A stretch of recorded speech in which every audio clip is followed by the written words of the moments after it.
and welcome to the Wormhole Podcast, episode 46. Joining me today is the best-selling, award-winning author Hazel Gaynor, here to talk about her latest solo novel she's been known to write with fellow author Heather Webb. This latest novel is The Bird in the Bamboo Cage, known as When We Were Young and Brave in the US. Hello, Hazel. Hi, Charlie. Thanks a million for having me. How are you today? I'm good, thank you. Yeah, it's an unusually warm autumn day, so that's always a bonus, isn't it?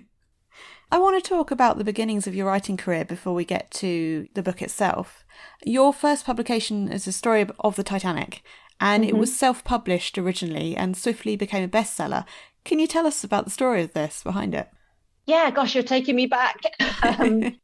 So The Girl Who Came Home, as you say, was originally self-published. I had wanted to write a novel. I had dabbled in a bit of women's fiction, didn't do it very well. And I have always been fascinated by the Titanic since I was a teenager. And I live in Ireland now. I'm originally from East Yorkshire.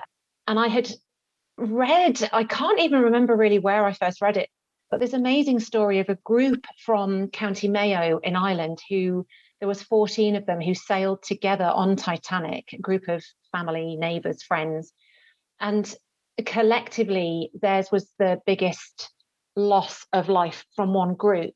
And obviously being in Ireland, I was very drawn to that story. It was a story I didn't know. It was a story of very ordinary people who stepped on board Titanic from its last port of call before setting out across the Atlantic. And I just absolutely fell head over heels into this story and wrote it in 6 months and self-published. Couldn't get a traditional publisher and took a bit of advice from friends who'd self-published and managed to publish The Girl Who Came Home just at the centenary anniversary of the sinking of the Titanic. And it literally went from my kitchen table to hundreds of thousands of readers in the space of a couple of months, which was incredible and really was the platform for my career, which is I'm now 9 more books in. So yeah, I'm very pleased I took that, I suppose, a bit of a risk to self-publish, and then that led to me getting a traditional publishing deal with HarperCollins. Well, it's an amazing story. Did you do much marketing? How did this sudden bestseller come about? Yeah, no, I didn't do much marketing at all. I was a total novice. I had 2 very young children at the time. I'd recently left a totally different career. I was very corporate, working for big law firms and accountancy firms. So, I just felt this story was within me. I really think it was just a combination of, a solid story with an evergreen subject that, like Titanic, that people are just constantly fascinated by.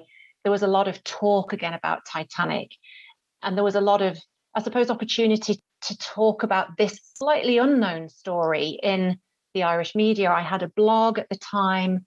I sort of tapped into any avenue I could, and it was very much a case of try things out, see what stuck. But I certainly wasn't sitting there with a huge marketing budget or anything. And then the brilliant word of mouth that all books need to succeed. And Kindle is a very immediate place to shop, to buy, to download.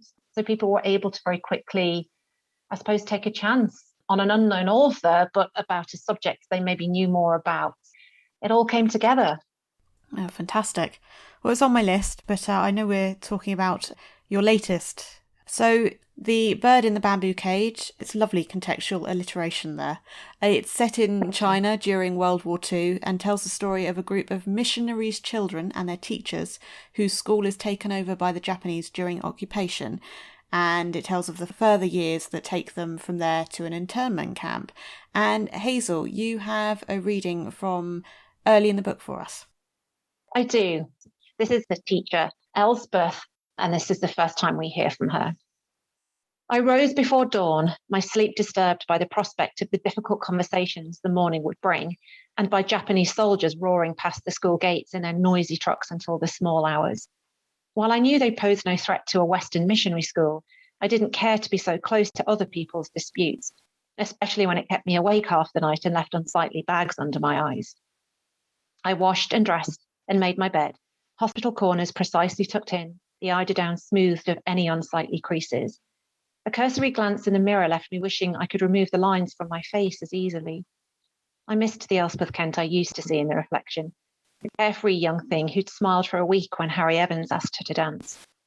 I hoped I might still find some scraps of her in England, stitch her back together, make do and mend. After all, wasn't that what the ministry encouraged? The decades-old floorboard creaked and cracked beneath my shoes as I made my way along the corridor and downstairs, past trophy cabinets and the many proud moments of the school's history.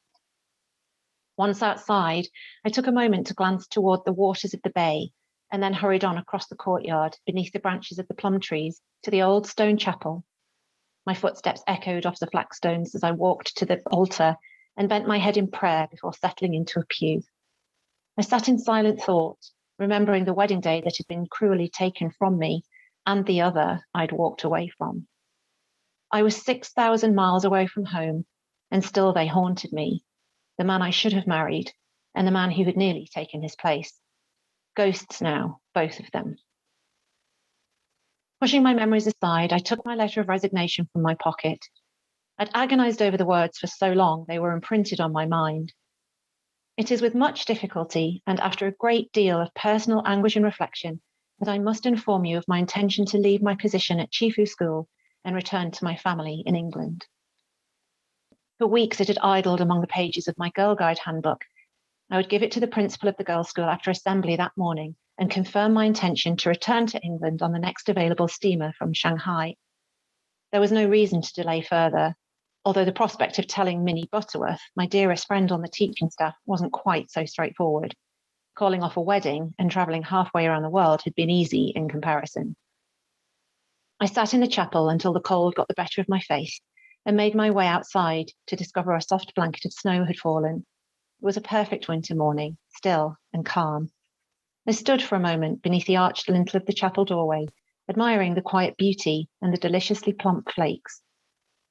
Across the courtyard, Shu Lan was already busy with her day's work. She paused to listen to the distant toll of the Buddhist temple bells. I listened too, imagining that they were saying goodbye. China was almost invisible beneath the Western sensibilities of Chefoo School and its privileged offspring of missionaries and diplomats, so much so that I sometimes forgot I was in China at all. The temple bells and the snow-covered branches of the plum and ginkgo trees were a timely reminder of place, and that as the seasons moved on, so must I. A smile laced the edge of my lips. Finally, I would set in motion the wheels that would lead me back home. But the heavy drone of an approaching aircraft interrupted the delicate silence and saw my smile quickly fade. Instinctively, I stepped back inside the chapel doorway and tipped my face skywards, shielding my eyes against the swirling snow. I brushed a stray curl from my cheek as I watched the aircraft pass directly overhead. I stared up at the distinctive red circles painted onto the wingtips and tracked a stream of papers that tumbled from the rear of the craft before the pilot banked sharply over Chefoo Harbour and disappeared into the rose-tinted snow clouds. When I was quite sure it had gone, I brushed snow from the bottom of my coat and grabbed one of the papers as it fluttered toward me through the frigid air. I stood perfectly still as I read an English translation of the front page of a Japanese newspaper. We hereby declare war on the United States of America and the British Empire.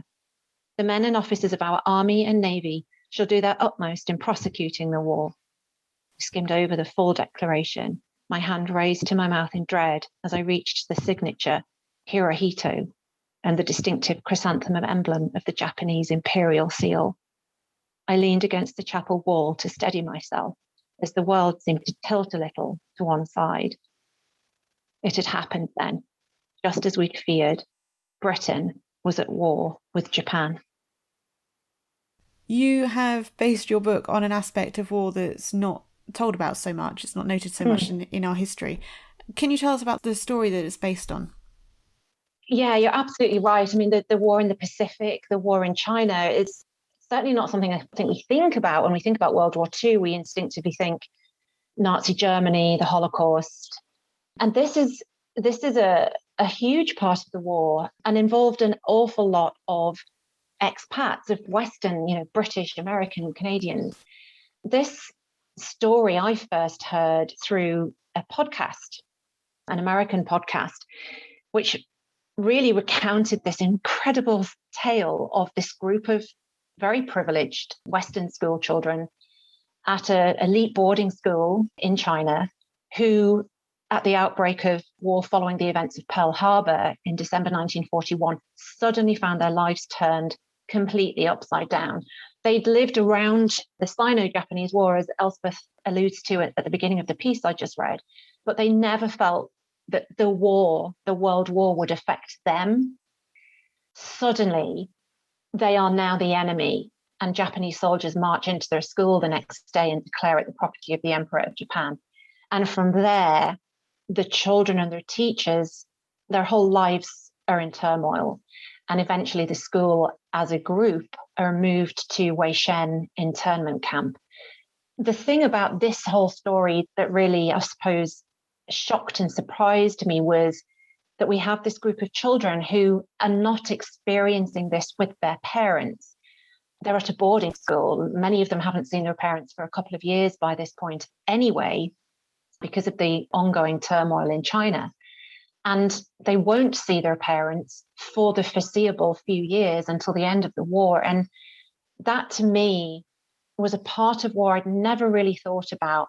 What happens in that situation? How do those children cope without their parents? How does a teacher like Elspeth cope with suddenly being responsible not just for the education of this group of children, but for their welfare, to help them survive in appalling conditions? And the way that they handled the ordeal really is quite remarkable. The teachers ensured the children's manners were upheld, their education was continued. And I would just often think, what would we do now? I just don't know if we would have the fortitude or the resilience to cope as well. So it was a very distant part of the war, but felt very touchable, very tangible, having obviously grown up as a British schoolgirl, and understanding the sort of sensibilities that would have taken place between that child and teacher, and actually in the end, who ends up protecting who. They all end up relying on each other. And yeah, just a really different story of war.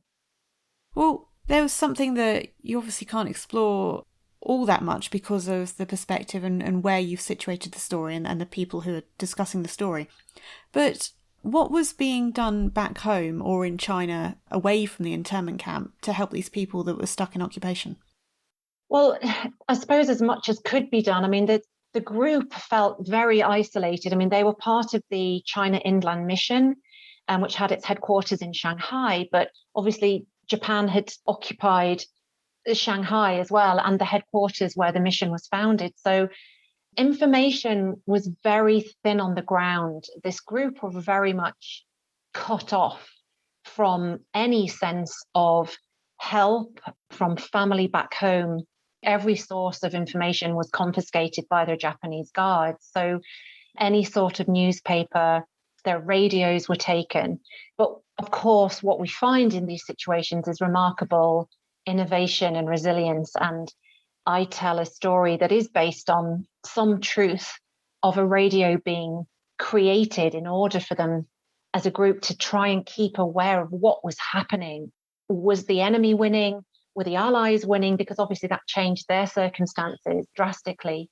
So they very much became totally self-reliant and really didn't know what was happening to anyone in their lives or to the world at large. And even when victory in Europe was announced in the May of 1945, this group really didn't know about that for a while. And still, their war wasn't over. You know, victory over Japan wasn't announced until the August following the atomic bombs in Hiroshima and Nagasaki. You said about the teachers, both sets of children and teachers relying on each other almost, and obviously they're helping each other. But a big theme in the book is Brownie Guides and Girl Guides. It's big important part of the book, and you structured the book around the guide lore, you know, with the chapters and the parts, and included a significant amount of detail. Why did you choose to make it so central? Well, it really comes back to the spark of this whole story. And when I listened to the American radio podcast, it started with a story of Girl Guide cookies. An order of Girl Guide cookies had gone astray, and in a roundabout way had led the presenters of this podcast to discover this story of the children from Chefoo school and bring it back to the Girl Guides. One of the big parts of the girls and their teachers getting through this ordeal was to go back to the underlying principles of their girl guiding, which was a big part of their school routine. So there were Girl Guide patrols at Chefoo school. I always think of it as a very British thing. And obviously that was taken with them to the school. Girl guiding back in the 1930s, early 1940s was very disciplined, very much about doing your good deed, very much based on religious beliefs and faith, being good, being mannerly, being helpful. And when I read the Girl Guide laws, I was a Brownie Guide growing up, it really struck me that the sort of contradiction between the wholesomeness of what a good girl guide should do was at polar opposites to what their captors were forcing them to do, or the conditions they were being forced to live in. So each of the Girl Guide laws really, I suppose, foreshadows what's coming in that section of the book. And you have this balance of the girls and their teachers trying to uphold these high moral principles when everything around them is preventing them from doing that. So it really goes back to, it was part of this group's whole ethos and a big part of helping them to endure, and not just endure, but to survive and make the best of these impossible conditions and situations that they found themselves in. And I was a Brownie Guide, as I say, so a lot of it took me back on a nostalgia trip as well, to wanting to be good and kind. And I felt that really came through a lot in some of the archive material that I read about the school and the mission and how they operated. So yeah, it becomes a framing device, if you like, within the book. We'll take a moment here. You say about your own experience in Brownies. What six were you in? I was a pixie, but I never became a sixer. I just wasn't quite committed enough, I don't think. And, you know, I have really clear memories of putting on my uniform. And when I wrote those scenes where Nancy and her two closest friends in the book, Mouse and Sprout, as their nicknames are for each other, you know, they're getting ready for their Brownie Guide meeting, and they put on their tunic and their scarf and they put on their pins. They're so proud when they earn badges. That's all me. That's all me as a young girl, proudly getting ready for Brownies on a Thursday night. So there was a lot of nostalgia in writing those scenes, and I could feel Nancy really clearly going through that process and what it meant. Were you a second? I was a seconder. Yeah. Never made it to the giddy heights of a sixer. Oh, that's cool. Can you talk us through the reasoning here for the two narratives from Elspeth and Nancy? Yeah, that really was a decision that came instantly. I just felt that there was two sides to this story. There was the perspective of the children, and there was obviously the perspective of the teachers who suddenly found themselves being parents as well as educators. And I felt that in order to truly sort of reflect on this experience, I needed to share the child and an adult point of view. Plus, it gave me a way to show the developing sort of reliance on each other. And it's not just about Nancy relying on Elspeth to steer her through this, being away from her parents. Elspeth, you know, in the section I've read, clearly is planning to leave China, is planning to leave her position at the school, but war intervenes. So how does that affect her mental state? How does she cope now with not only being stuck in China, but having this added responsibility? So we alternate between the two. And obviously from Nancy's point of view, we see things quite innocently. You know, she doesn't necessarily see all the inherent dangers, but Elspeth does. So we can see things that the adults saw that the children were protected from. And ultimately, it's sort of an interweaving of those two roles, parent and child, if you like, and how this experience differed for both of them and how that affects a child like Nancy later in life. Well, yes, I know when I saw that your narrative was starting in 1975, you know, looking back, I was quite surprised. Yeah. It was an interesting choice. I've often done that, actually, with my novels. Sometimes my novels have been dual narrative, so they've alternated between say, for example, the historic period of Titanic in 1912, and then a more recent period, in that case, it was the 1980s. And you then have that ability of looking back. And I felt that worked and was necessary for The Bird in the Bamboo Cage, because it was part of that, the telling of a legacy of liberation, victory over Europe, victory over Japan. There are dates, there are commemorative events, but for the people who were there, the war doesn't just end. That's part of them. It's always there. And I think that was part of why I wanted to interweave a little bit of an older Nancy. And then we go back and look at, okay, how did she get there? And I think it's a really important part of telling a story of war, that it doesn't just get switched off when the war is over. Mm-hmm. Obviously, we know about malnutrition is going to happen. That's something that I think, everyone knows about. And then, of course, you do look at that further in the book into the future. Yeah. And again, we think about these situations, and obviously unsanitary conditions, illness, lack of food, poor nutrition. And what was remarkable when I was reading about this group is how resourceful the teachers were in finding ways to keep these developing young children's bodies as strong and healthy as they could. And one of the things they did was, there was a black market in operation where they would obtain eggs and tobacco and those forbidden things. And the teachers would actually grind up the egg shells and feed them as a powder to the children in order to get calcium into their bodies, because they recognized that their bones would be deficient. So things like that. But there were long-term impacts of osteoporosis and all sorts of longer-term issues in terms of development of those young children. So as I say, it's not that we have liberation and everyone's celebrated and reunited and the war finishes. It's in them, physically as well as mentally. The children are also remarkable and resilient.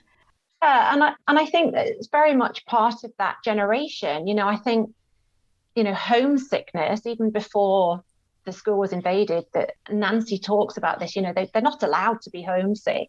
They're not allowed to feel sorry for themselves. And that was very, very true of children of that era. It was just an attitude of, you get on with things, you make the best of things.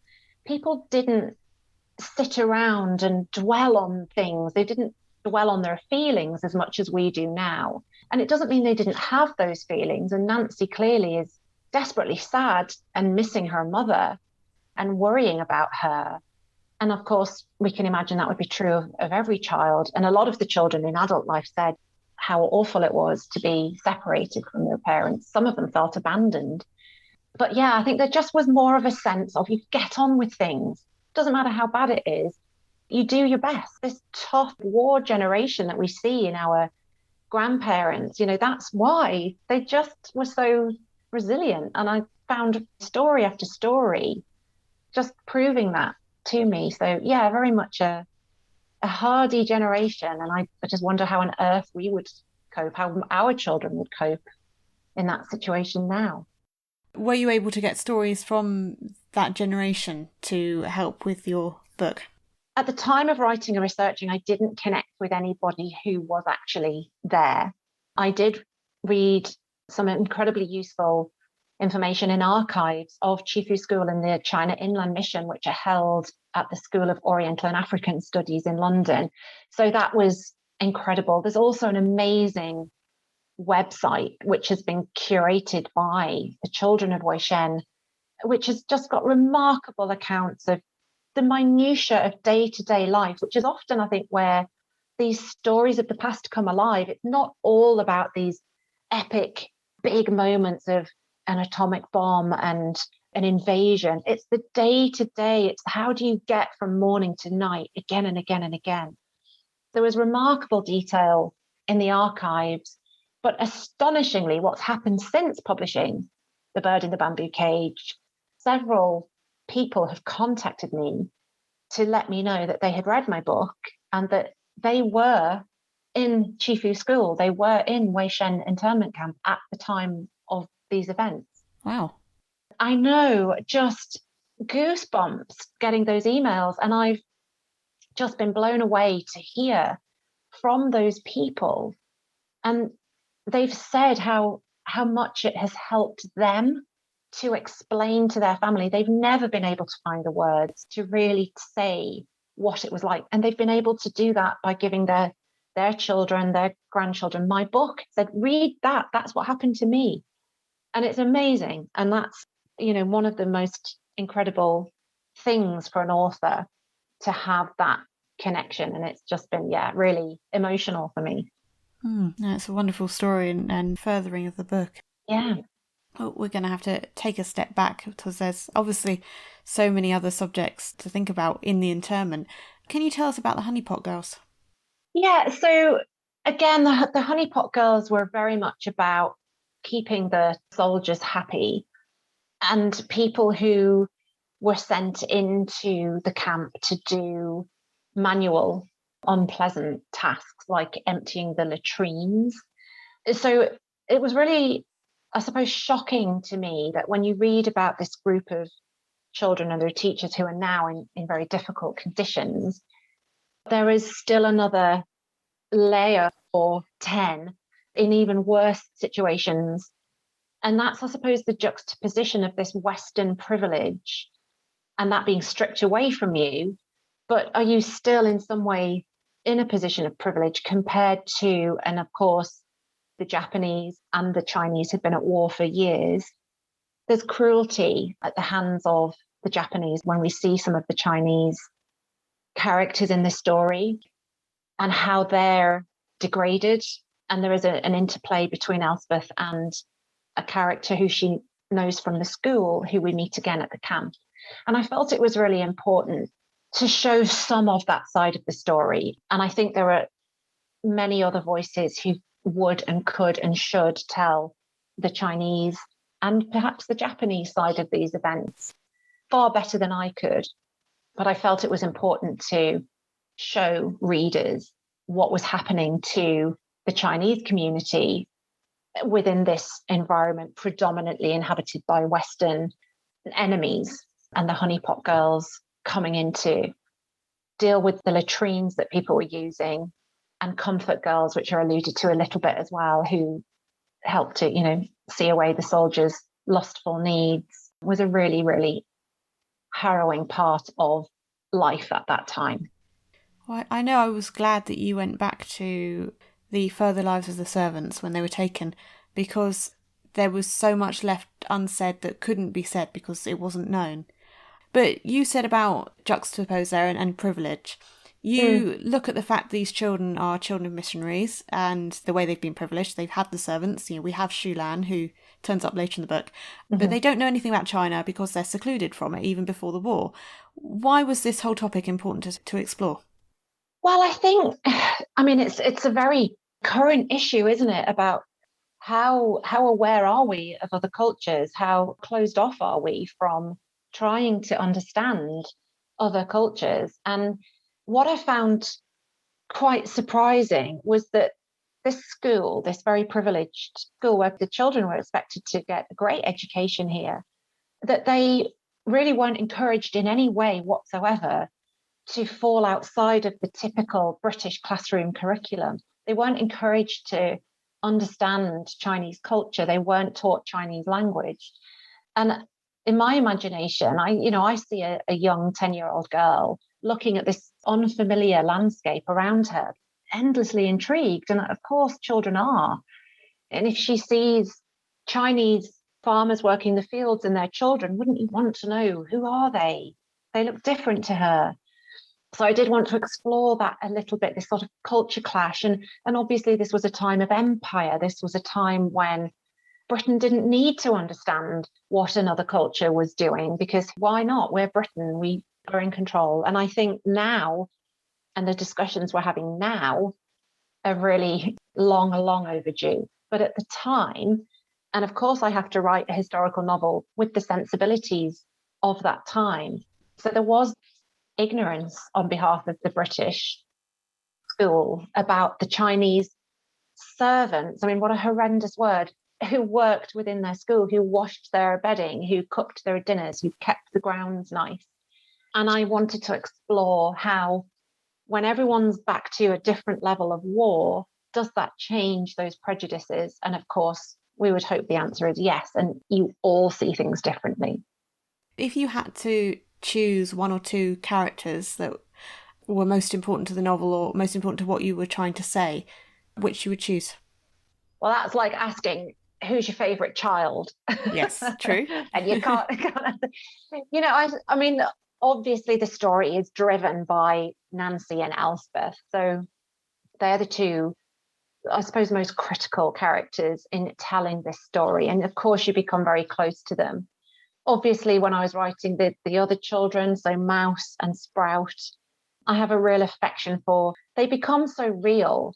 These are, as I say, composites of real accounts of people, but I've imagined their fictional life.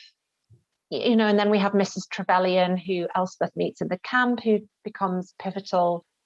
So yeah, I think it's always hard to say, because all of the characters, whether they're a main character or a quieter character, they're all there for a reason. So if you take one of them away, the story changes. I love them all equally. No, I thought you might say that. I think, yeah, Mrs. Trevelyan was a wonderful character, just the way that you added her in, what happened to her and the way she dealt with it, and just your writing of her, it really rounded it off very well. Thank you. Yeah, she sort of waltzed onto the page one day in her flamboyant clothes, and I was like, oh, I like her. She's fun. What can I do with her? Who knows? She might pop up again in a. But no, I mean, and Minnie, of course, you see Elspeth's friend Minnie, who's totally opposite to her, but is really important in Elspeth's life in more ways than she possibly gives Minnie credit for at the beginning. So yeah, I find them all equally compelling and equally important to the shape that the story takes. So, completely different topic. You have recently released a book with Heather Webb, 3 Words for Goodbye. How is it doing? Well, it's just out. So really, actually, lovely response from readers, which is always my barometer initially of how a book is doing. This is the third co-written novel with Heather. Heather's a very good friend who lives in the States. She's in New England. I started writing books with Heather. We have the same literary agent, and Heather had approached me about contributing to an anthology she was collating based around the end of World War One. And from that collaboration, we just had a meeting of the creative minds and wrote our first co-written novel, Last Christmas in Paris. And then we wrote Meet Me in Monaco, which is inspired by the story of Grace Kelly's wedding to Prince Rainier of Monaco. And then 3 Words for Goodbye is our third novel, which tells the story of 2 sisters who are sent to Europe in the years just before the outbreak of war, where they're sent by their grandmother to deliver letters to 3 important people. So they go to Paris, Venice, and Vienna.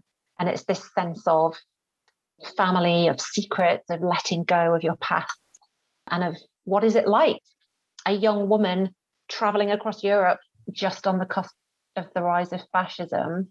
And we get up to all sorts of escapades with our 2 sisters, Clara and Madeline. So really good fun to write, a very, again, different period of history. And collaboratively just fills up the well to write with someone else for every other book. Well, it's always interesting to know, how do you both personally collaborate together? How does it go with writing? So we've sort of naturally fallen into this pattern of every other year is a Hazel and Heather book. And we always take 2 key characters. So we take a character each. We write very organically. So, we write the story in a linear fashion. We work in Google Docs, which is like a live document. So we're constantly in the same document, but with the 5-hour time difference. So we're never in it at the same time, which works out great.